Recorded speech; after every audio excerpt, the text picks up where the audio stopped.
Gambit's 2-0 week. Thank you very much, Pyrotechnics, for joining here by Cabo Shard and Gosu Pepper, although I still want to call you Edward. Welcome and congratulations on that 2-0 week. Looking at this game, though, the early game didn't go incredibly smooth. Maybe, Pepper, can you walk us through that? You guys were actually down about 3K gold at 20 minutes. What went wrong? I don't feel like we were behind in game overall, but our plan overall was like we have Shen, global ultimate, so we wanted to do some dives bot lane. Like Diamond come from behind, ward, or Cabo Shard Diamond, that we just 4v2 dive or 4v3.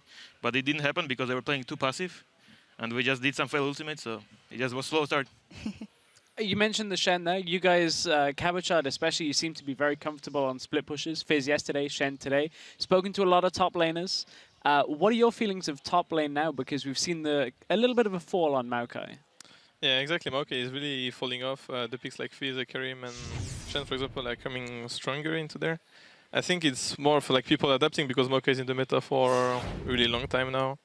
And you will see with Shen, you can just TP, Maokai will follow with the TP, and then you have ult advantage, for example, so it's really easy to use that.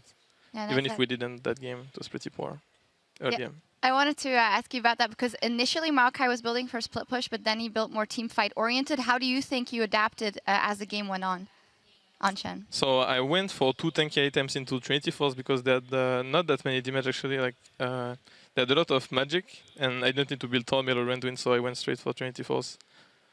Yeah, well, we want to take a look at one of the replays as it was a very big turning point for you guys in the game. This is where ROCCAT is about to take the dragon, but you guys turn up big. We can roll the clip. Maybe Cabo Shard can run us through this one. So we knew we had to fight because I think it's the 3rd Drake and we don't want to give them the snowball. Like, Betsy pokes them pretty well. Mr. Rel is low on mana and HP. And we know at some point Forgiven just gonna ult. I ult on Diamond and I don't Mr. Rel, and then we just follow up. We managed to kill Mr. Rel and we can just clean up everyone. And meanwhile Diamond got the Drake, so it's really nice. Yeah, indeed.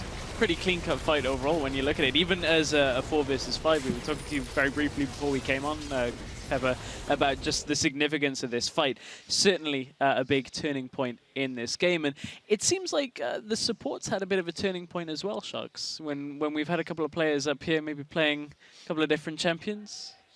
Yeah. Playing Braum. I don't know where you're going. Oh, yeah. okay. Sorry, okay. That's my bad completely. That's okay. We actually have a tweet from someone at HillMcKenzie98 tweeted with the power of poke in Ezreal, Kog'Maw, Varus, and Jace. It looks like Braum should see lots of pick ban. Edward, I wanted to ask you about that because yesterday we saw Hylissang with a phenomenal Braum versus the Jace poke. What's your opinion on it? I don't think it works against all poke champions. It's just because against Jace because his cooldown is super long on the gate. So against Kog'Maw, Ezreal is not gonna work because they just, for example, Ezreal Mystic Shot, they have like 2 seconds.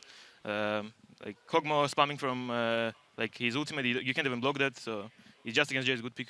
So very situational. Maybe one final thing for Pepper. Yesterday we had Forgiven here on the desk saying, if we go down together as 5. Have you noticed that kind of change in his demeanor since you started working with him? Because that isn't necessarily the Forgiven we used to know. Yeah, this is first Forgiven who play for the team, not for himself. He became a team player. That's the first time, and I respect a lot, and I appreciate that he's doing that. All right, cool. Cabo Shard, how has it been just with Chons as well? It looks like your drafts are getting better. Forgiven is feeling really well. What are your general thoughts? Yeah, I think we're improving quite well right now. We still have things to figure out, obviously, but our lane swipe is getting really strong. And yeah, as well, I really appreciate that Forgiven came from a long way. Like, he was only playing Graves Lucian, and now he's like, yeah, guys, pick me CV, I will support the team, so it's really nice. Yeah, definitely. All of you guys stepping up. Congratulations, 2-0 week for Gambit. We need to take a quick break, but when we return, it is the Copenhagen Wolves as they turn to try and stop the undefeated Fnatic. We'll see you back here in 3.5. Today, I want you guys to push to the max, you know? Yeah. Visualize the game and think about everything you're doing.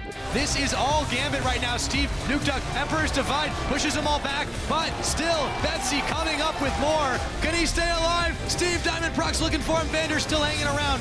Amazingly, no one's down yet, but in comes the Emperor of Shurima. Going bot, guys. Did you go for Mom? I'm coming. Guys, take it. I'm going bot. No, he's dead. He's fine. Guys, Nautilus here, Nautilus. Look at Nautilus. I'm going from behind then. Kill the dead! The miraculous defense, can they hold in line? They may be able to, but ROCCAT Yankos is going down.